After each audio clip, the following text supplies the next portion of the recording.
Hi everyone, I am JV Peñaverde. Together with Ginny Panugao, we're going to tackle about Region 9, Zamboanga Peninsula. Zamboanga Peninsula is located in southwest Philippines, was known as Sibugay or Sibugay.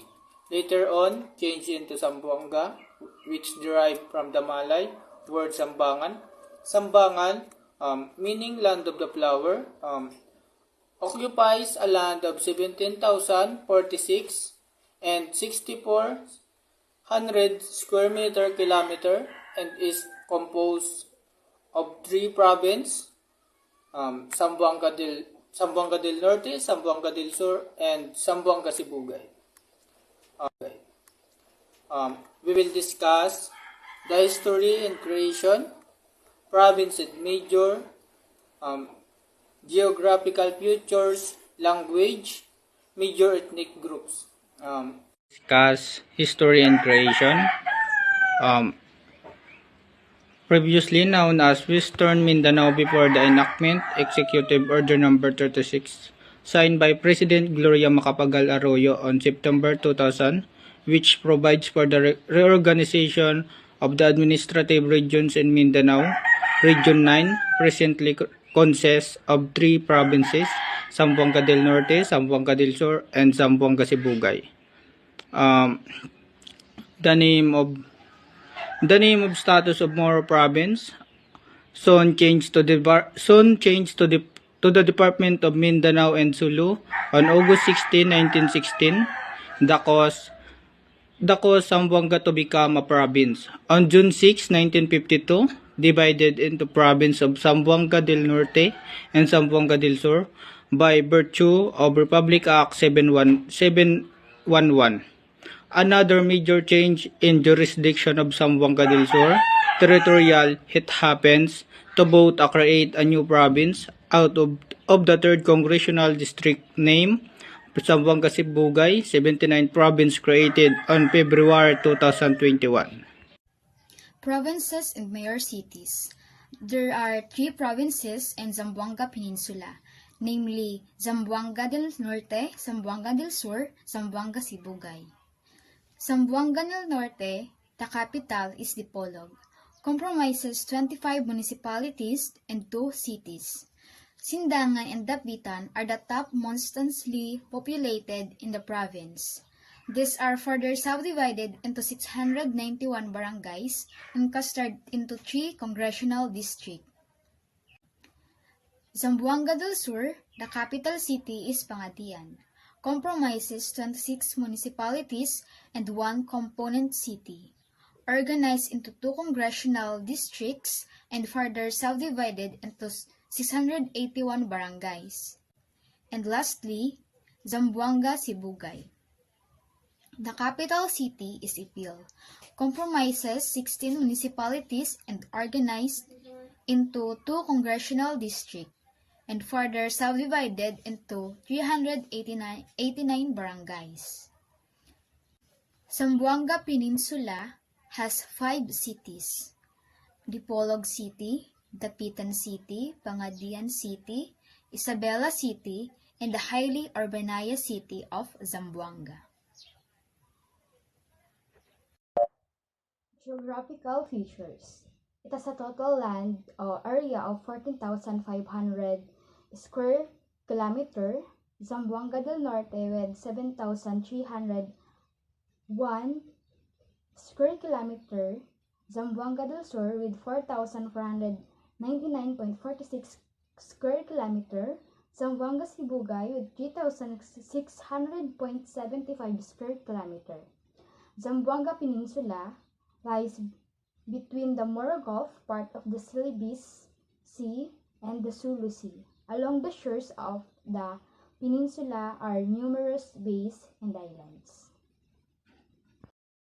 Hi guys, let's proceed the main language spoken in Zamboanga: Cebuano, Chabacano, Subanen, Tagalog, and English. The most common first language in province is Cebuano, while Chabacano is majority language in around in Zamboanga City. Tagalog and English, Tagalog Tagalog and English are also widely used and understood as the national official language, with the former used a lingua franca between various non-local ethnic groups or recent migrants' elder family. Um, Minority language include the minority language is in Zamboanga is include Magindanaon, Subanen, Tausug, Maranao, and Iranon. Um, let's proceed the major ethnic groups. They are generally divided into the Tausug, Yakans, Padjao, Samals, and the Subanons of Zamboanga del Norte,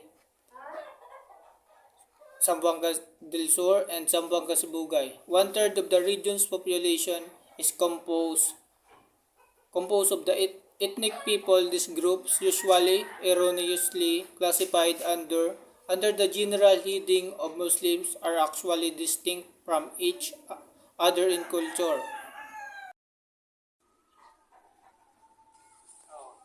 Let's proceed for the boxes. Zamboanga International Airport, Port of Zamboanga, and Pan-Philippine Highway. A total of 11 airports are located in the region. One is classified international airport, the Zamboanga International Airport. Two are secondary airport in the 9 alveolar airport. Zamboanga Peninsula are national 8 ports.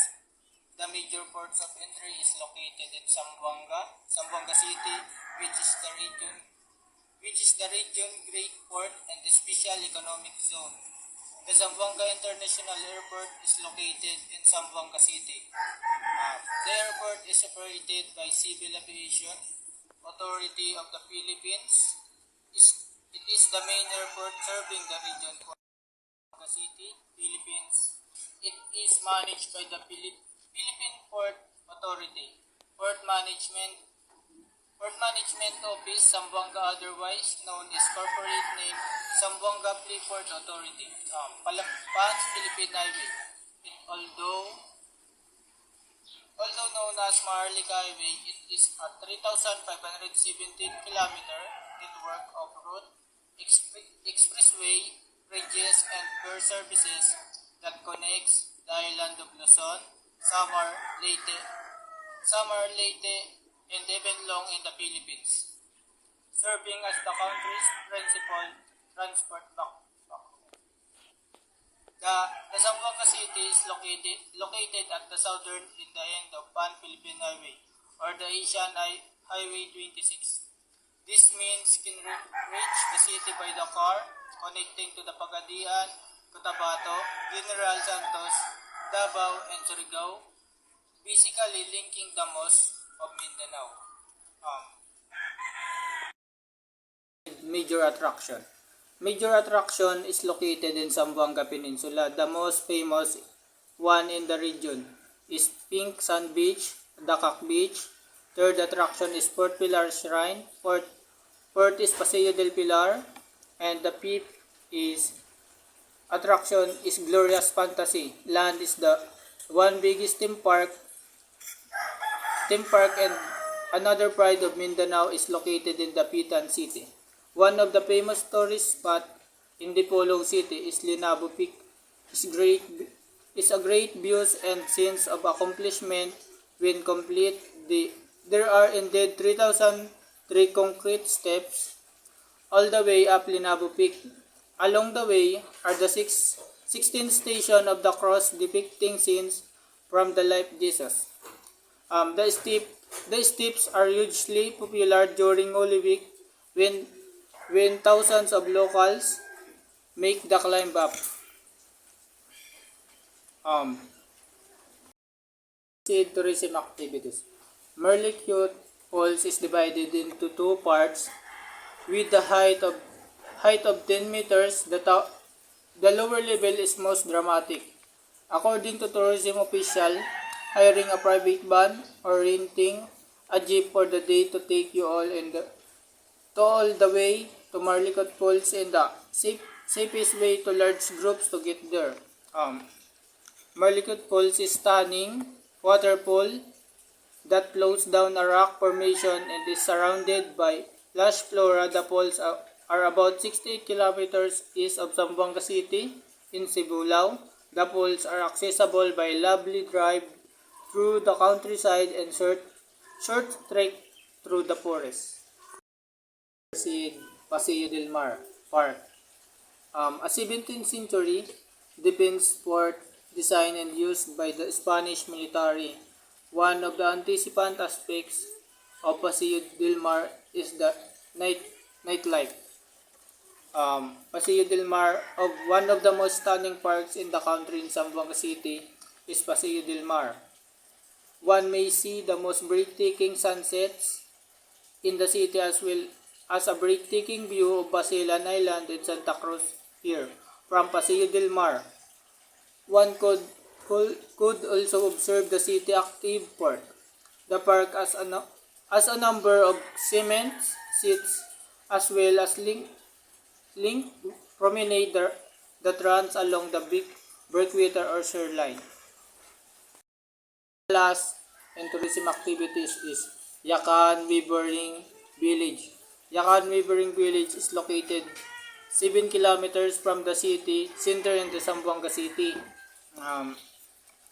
Indigenous Muslim settlers of Basilan in the Sulu archipelago, the Yakans, known for their vibrant geometric weaving creation and distinct traditional practices, began migrating to mainland Mindanao in early 1970s, many of them compelled by political unrest. A significant number settled in Zamboanga City. The Yakan village in Zamboanga was established to showcase their weaving art, the other tradition, to preserve their culture.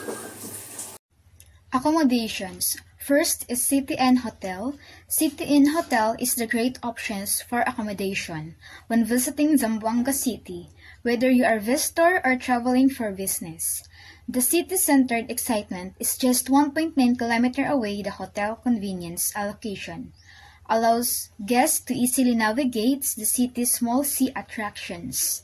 The City Inn Hotel provides excitement service as well as all of these ride amenities for rejuvenate travelers to ensure guests is convenience.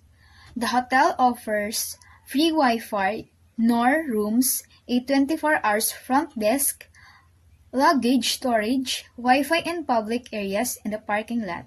Also, it has free cancellation pay up total cost 1,105 pesos per night. Next to the City Inn Hotel is the Martian Garden Hotel.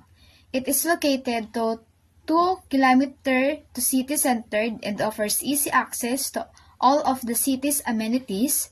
The hotel convenient location allows guests to easily navigate the city's most sea attractions. Also, Martian Garden Hotel's amenities and services ensure that there's have fun stay to ensure their guest convenience. Also, the hotels offers 24 hours room service, 24 hours front desk, facilities for disabled guests, express check-in, check-out, and Wi-Fi in public areas. Hotel accommodations have been carefully appointed to the highest degree of on comfort and convenience.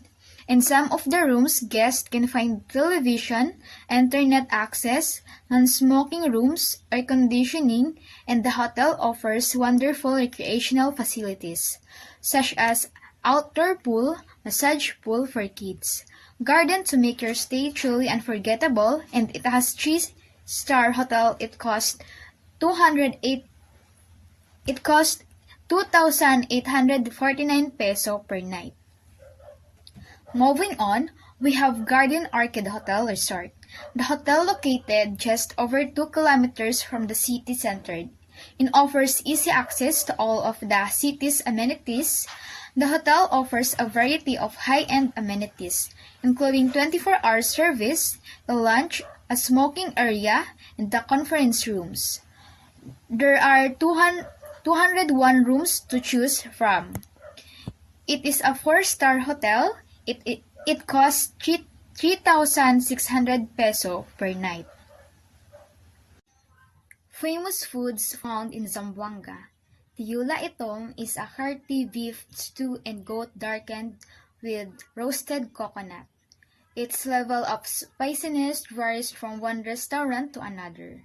Next is beef and chicken sati, the Zamboangueños version of the Malaysian satay, covered in sweet and spicy sauce. Beef and chicken skewers are paired with rice cooked in palm leaves. It appears to be a favorite breakfast grab of the locals. Next is coracha with alabar sauce. This wonderful concoction made from coconut milk and secret spices simply enhance the succulent sweet flavor of the crab. Lastly, knickerbocker is similar to halo-halo. It is made from frozen fresh fruits, gelatin, sweetened milk, and topped with strawberry ice cream.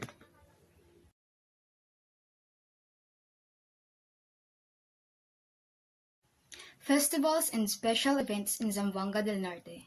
Buklog Festival, February 2, a Thanksgiving festival of the Sobanen where religious rituals and rites are done. Next is Hudyaka Festival, May 29 to June 7, a week-long celebration to showcase Zamboanga del Norte's best agritourism booth, street dancing, and face-off, with farm participation from the different municipalities of the province. Last is Kinabayo Festival, June 12 to July 25, annual celebration for St. James, Dapitan's patron saint.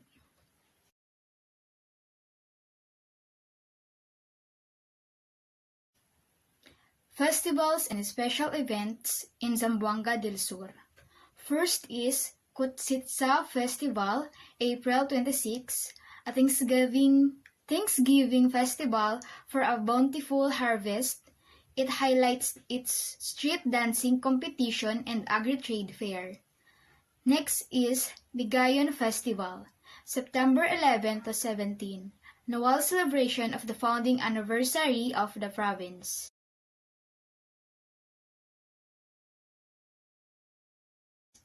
Zamboanga Sibugay Sibug-Sibug Festival.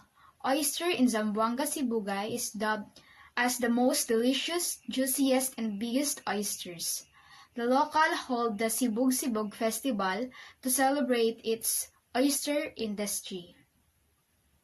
Next is Pasasalamat Festival, a street dancing competition presenting the traditional way of holding Thanksgiving celebration among the Sobanens and Kalibugans.